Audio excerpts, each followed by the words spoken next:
और बड़ी खबर आ रही है, आपको बता दें कि मशरिक़ वस्ता में बहरान थमने का नाम नहीं ले रहा है। इस बीच ईरान ने एक बार फिर से बहरीन और उर्दुन में ईरान ने ताजा हमले किए हैं। जी हां, जॉर्डन और बहरीन में ताजा हमले ईरान की तरफ से किए गए हैं, जो बड़ी खबर आ रही है। और आपको बता दें कि इस हमले में अमरीकी जो मफादात हैं, अमरीका की जो तंसीबात हैं, जो उसका इंफ्रास्ट्रक्चर है, उसे एक बार फिर से टारगेट किया गया है। तो मशरिक़ वस्ता एक बार फिर जंग के दहाने पर खड़ा है। ईरान और अमेरिका के दरमियान बढ़ती हुई कशीदगी अब सिर्फ बराह रास्त धमकियों तक महदूद नहीं रही, बल्कि मैदान जंग में एक नई हिकमत अमली अब सामने आ रही है। ईरान अब इजराइल पर मुसलसल हमलों के साथ साथ ईरानी फौजी अड्डों को भी निशाना बना रहा है। उन अमरीकी फौजी अड्डों को भी निशाना बना रहा है ईरान, जो पूरे खित्ते में वॉशिंगटन की अस्करी ताकत की रीढ़ की हड्डी समझे जाते हैं, जो बहुत इंपॉर्टेंट है दरअसल पेंटागन और वॉशिंगटन के लिए। हालिया दिनों में बहरीन और उर्दन में मौजूद अमरीकी फौजी तंसीबात पर होने वाले हमलों ने न सिर्फ अमरीका बल्कि उसके इत्तेहादी ममालिक को भी तशवीश में मुब्तला कर दिया है। परेशान है अमरीका। डोनाल्ड ट्रंप अब परेशानी के शिकार हो गए हैं। सवाल यह है कि आखिर इन अड्डों की अहमियत क्या है? आखिर इस तरह के हमले ईरान इन्हीं कुछ ममालिक पर क्यों कर रहा है? सवाल यह भी उठ रहा है कि ईरान इन ममालिक को क्यों टारगेट कर रहा है? जवाब ईरान का साफ साफ यह है कि दरअसल हम खलीजी ममालिक को या इन ममालिक को अटैक नहीं कर रहे, निशाना नहीं बना रहे, बल्कि इन ममालिक में जो अमेरिका का इंफ्रास्ट्रक्चर है, अमेरिका के जो तंसीबात हैं, अमेरिका के जो एयरबेस हैं, जो उसके फौजी हैं, दरअसल ईरान उनको टारगेट कर रहा है।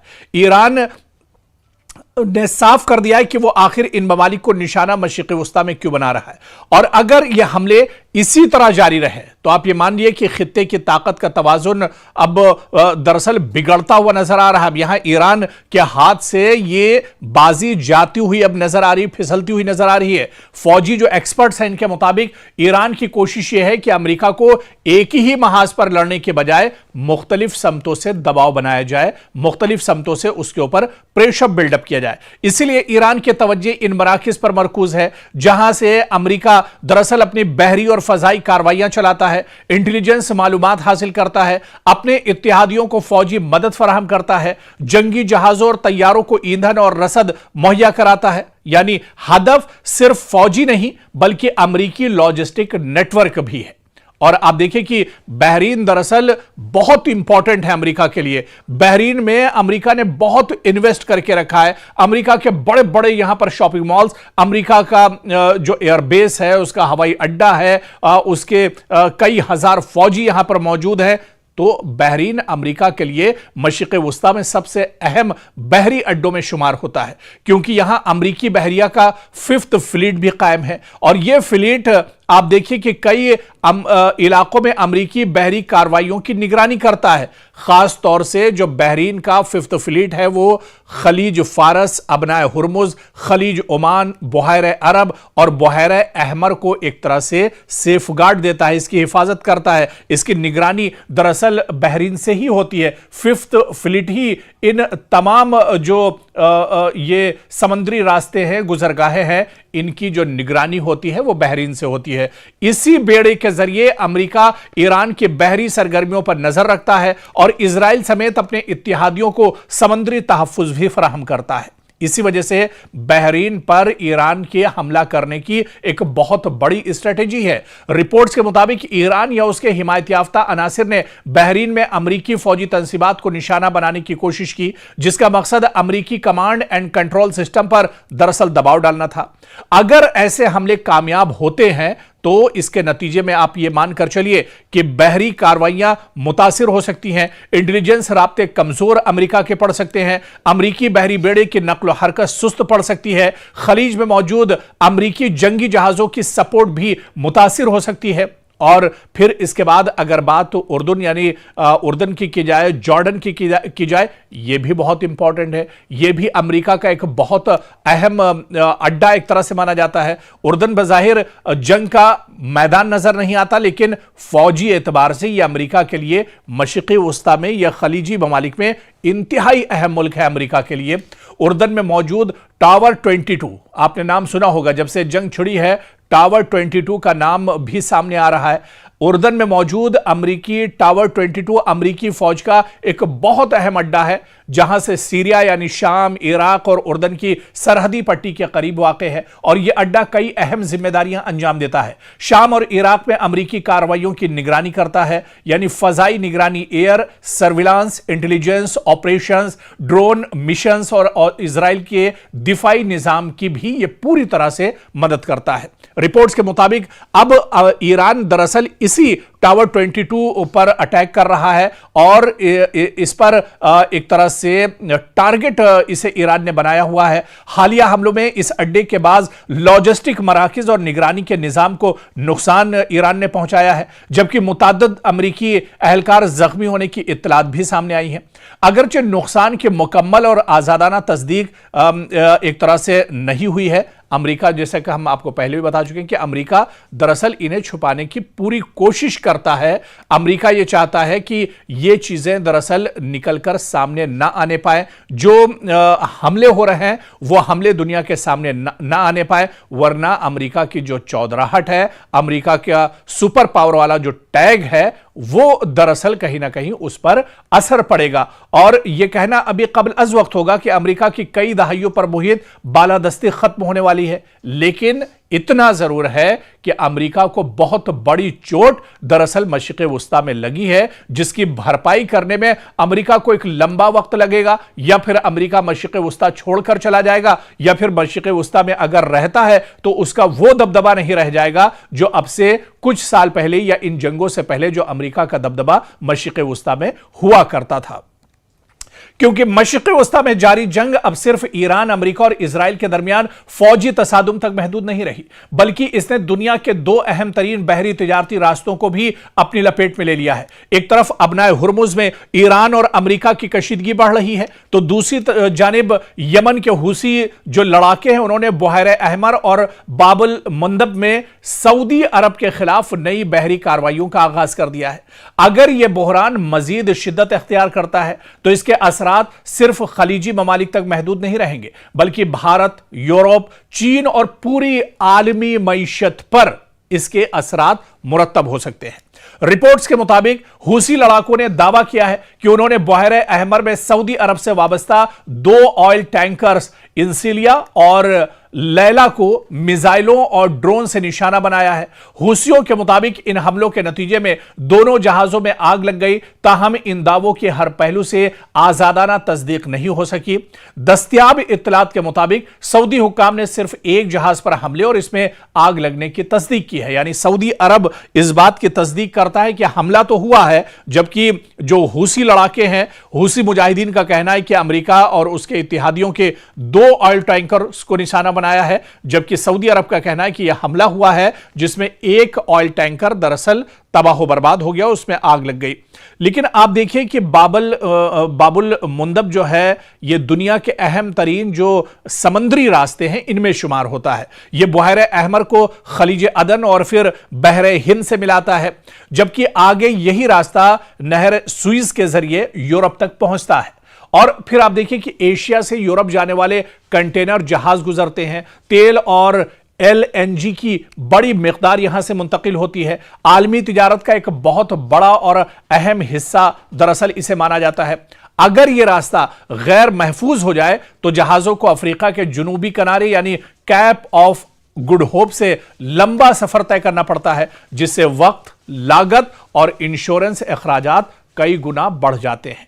अब तक दुनिया की सबसे बड़ी तशवीश दरअसल अबनाए हुर्मुज थी, जहां से खलीजी ममालिक का बेशतर खाम तेल यानी रॉ मटेरियल दुनिया भर में जाता था। लेकिन अब अगर बाबुल जो मुंदब है यह मुसलसल खतरे में रहता है, तो दुनिया के 2 अहम बहरी जो अहम तरीन बहरी रास्ते हैं, यानी एक साथ इन पर दबाव आ जाएगा। बल्कि सादा अल्फाज में यह कहा जाए कि हुर्मुज तेल को खलीज से बाहर निकालने का दरवाजा है और बाबुल मंदब जो है इसी तेल और तिजारती सामान को यूरोप और आलमी मंडियों तक पहुंचाने का अहम रास्ता माना जाता है। और अगर इन दोनों रास्ते अगर ये मुतासिर हों तो पूरी आलमी सप्लाई चेन शदीद दबाव का शिकार हो सकती है। अब आप देखिए कि हूसी लड़ाकों का जो कदम है वो आखिर उन्होंने क्यों उठाया, क्योंकि हूसी तंजीम का कहना है कि यह कार्रवाई अचानक नहीं बल्कि बरसों से जारी इक्तिसादी और बहरी पाबंदियों का रद्द अमल यानी रिएक्शन है। और इनके मुताबिक हुदैदा बंदरगाह पर मामूल की तिजारती सरगर्मियां बहाल नहीं हो सकी, यमन के वसाइल से हासिल होने वाली आमदनी इनके जेर इंतजाम इलाकों तक नहीं पहुंची। इसी के दबाव के जवाब में उन्होंने समंदरी महाज खोलने का फैसला किया है, यानी आलमी मईशत पर इसका सीधा सीधा असर पड़ता नजर आ रहा है। अगर बहरी रास्ते गैर महफूज होते हैं तो जहाजों की इंश्योरेंस महंगी हो जाती है, शिपिंग कंपनियां मुतबादिल रास्ते अख्तियार करती हैं, सफर कई दिन बल्कि कई हफ्तों तवील हो जाता है, तेल गैस और दीगर दरामदी अशिया महंगी हो सकती हैं, आलमी सप्लाई चेन में ताखीर पैदा हो सकती है। इसका असर सिर्फ तेल तक महदूद नहीं रहता है बल्कि खुराक, इलेक्ट्रॉनिक्स, गाड़ियां, मशीनरी और दीगर अशिया की कीमतों पर भी सीधे सीधे इसका असर पड़ता है। हिंदुस्तान पर भी इसका असर होगा अगर इस तरह के हालात होंगे। पिछली बार जब मुश्तरका हमला किया था अमेरिका और इजराइल ने ईरान के ऊपर और उस वक्त अबनाए हुर्मुज का रास्ता बंद हुआ था, तब आप देखिए कि किस तरह से ऑयल गैस की किल्लत भारत में हुई थी। तो भारत पर भी इसका असर होगा क्योंकि भारत अपनी तवानाई की जरूरियात का बड़ा हिस्सा खलीजी ममालिक से हासिल करता है। अगर हुर्मुज में कशीदगी बढ़ी या बाबुल मंदब में बहरी नक्ल हमल मुतासिर हुई तो भारत को महंगा खाम तेल खरीदना पड़ सकता है, शिपिंग लागत में इजाफा बर्दाश्त करना होगा, दरामदात और बरामदात महंगी हो सकती हैं, महंगाई और सनती लागत में इजाफा हो सकता है। और आप देखिए कि इसी वजह से इन दिनों जैसे जैसे ये जंग आगे बढ़ रही है, मशरिक़ वुस्ता में हलचल जैसे जैसे बढ़ रही है, ईरान जैसे जैसे पूरे खलीजी ममालिक को टारगेट कर रहा है, तो अमेरिका और यूरोप दरअसल परेशान है। अमेरिका पहले ही हुर्मुज और बहर अहमर दोनों में अपनी बहरी मौजूदगी बरकरार रखे हुए है। अगर एक ही वक्त में ईरान के साथ कशीदगी बरकरार रही और हूसियों के हमले भी अगर बढ़ गए तो अमेरिकी बहरिया पर गैर मामूली दबाव पड़ सकता है। इधर यूरोप के लिए भी खतरा कम नहीं है क्योंकि नहर सुइज के जरिए एशिया और यूरोप के दरमियान होने वाली तिजारत बाबुल मंदब पर मुनहसिर है। अगर यह रास्ता मुतासिर होता है तो फिर यूरोप को सप्लाई चेन में रुकावट, तवानाई के बहरान और महंगाई का सामना एक तरह से करना पड़ सकता है। यानी एक तरह से जो परेशानियां हैं वो पूरी दुनिया के लिए बढ़ सकती हैं और यह कहा जाए कि इस जंग का जो असर है वो सिर्फ मशरिक़ वुस्ता तक, खलीजी ममालिक तक या ईरान, इजराइल और अमेरिका तक महदूद नहीं है, बल्कि अब इस जंग का असर जो चीजें हमने आपको डिटेल में बताई, चाहे वो अबनाए हुर्मुज की इंपॉर्टेंस हो, चाहे वो बाबुल मंदब की इंपॉर्टेंस हो, बहर अहमर की अहमियत हो, इन सब को मिलाकर आप देखिए कि अब ये जंग, इस जंग का असर दरअसल पूरी दुनिया पर पड़ता हुआ नजर आ रहा है और पूरी दुनिया अब दरअसल परेशान है। और शायद यही वजह है कि आप देखिए कि अमेरिकी सदर डोनाल्ड ट्रंप ने अपना डर भी जाहिर किया है। अब वो खुद इस जंग को, जैसे जैसे जंग लंबी होती जा रही है, तवील होती जा रही है, बढ़ते जा रहे हैं, इसमें इसके दिन गुजरते जा रहे हैं, अमेरिकी सदर डोनाल्ड ट्रंप की सांसें फूल रही हैं। डोनाल्ड ट्रंप ये खुद जानते हैं कि आने वाले दिनों अमेरिका में इंतखाबात होने वाले हैं, इजराइल में भी इंतखाबात होने वाले हैं और अगर ये जंग चलती रही तो इस जंग का अपोजिशन फायदा उठाएगा। इस जंग का असर सीधे सीधे आने वाले इंतखाबात में साफ तौर पर देखने को मिलेगा क्योंकि डोनाल्ड ट्रंप न सिर्फ इस वक्त ईरान से लड़ रहे हैं बल्कि अमेरिका में खुद से अपोजिशन उनके सामने खड़ा है। पार्लियामेंट की एक बड़ी तादाद अरकान पार्लियामेंट उनके खिलाफ है। इसके अलावा अमेरिकी आवाम खुद अब सड़कों पर उतर रही है और डोनाल्ड ट्रंप के खिलाफ अब आवाज उठाई जा रही है। तो डोनाल्ड ट्रंप दरअसल इस जंग में बहुत बुरी तरह से फंस गए हैं।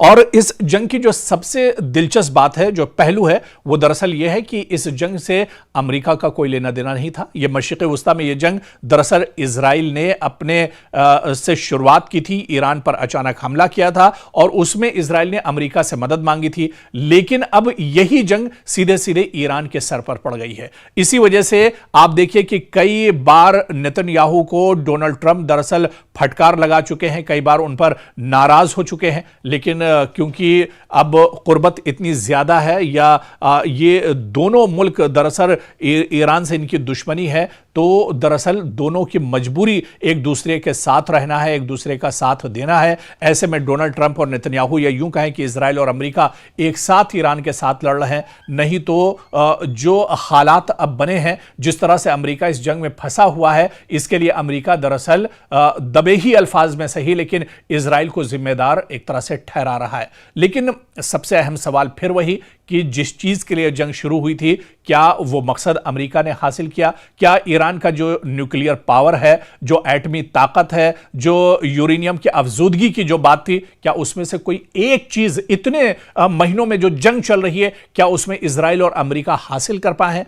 बस ये कि जो मासूम है उनका कत्लेआम हो रहा है, जो इंफ्रास्ट्रक्चर है आम लोगों के जो काम आता है ईरान के अंदर, उस पर लगातार हमले किए जा रहे हैं।